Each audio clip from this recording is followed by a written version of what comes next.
আজকে পহেলা বৈশাখ, বাংলা নতুন বর্ষের প্রথম দিন। তাই আমিও চেষ্টা করিব সাবলীল কথা বলার। কাদের কাকু তো আগেই বলেছিল, ভালো হয়ে যাও মাসুদ, কিন্তু আমি কি আর ভালো হই? তবে একটা কথাই বলবো যে শুভ নব বর্ষ, শুভ নব বর্ষ।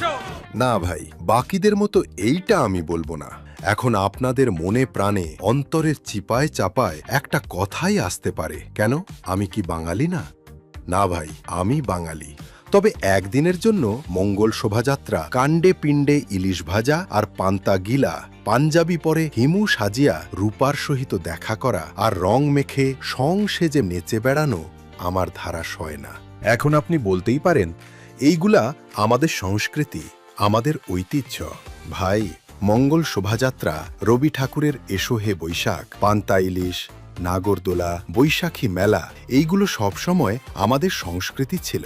তবে এমন হাজারো সংস্কৃতি আমরা দূরে ফেলে আসছি।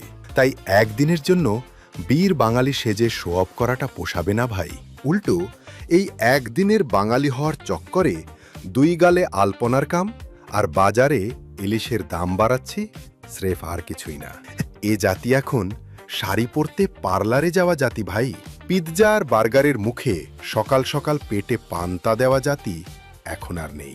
অনর্গল ইংলিশ বলা আর হিন্দি মুভির ডায়লগ মারা জাতি আমরা। সারা বছর ছোট ছোট কাপড় পরে ঘুরে বেরিয়ে পহেলা বৈশাখ উপলক্ষে শাড়ি পরে আফরোজ আপুর মতো টকশোতে নিজের বাঙালি ঐতিহ্য ধরে রাখার মতো জাতি হয়ে গেছি আমরা। পহেলা বৈশাখ এখন একটা উৎসব কম, গার্লফ্রেন্ড আর বয়ফ্রেন্ডের মিলন মেলা মাত্র। আমাদের বাঙালিয়ানা এখন মাটির শানকিতে না, বরং ফেসবুকের চেক ইনে আটকে গেছে। একদিনের জন্য শাড়ি পাঞ্জাবি পরে দেশি সাজার চেয়ে সারা বছর যদি মানুষের মতো মানুষ থাকতাম, সেটাই হতো আসল ঐতিহ্য। বৈশাখ মানে পুরনোকে বিদায় দেওয়া।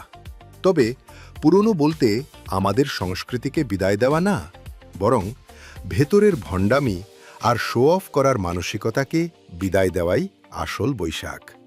তাই ভাই, শো অফ বন্ধ করি, ভেতর থেকে বাঙালি হই। শুভ নববর্ষ, শুধুমাত্র আজকের জন্য না, সারা বছরের জন্য।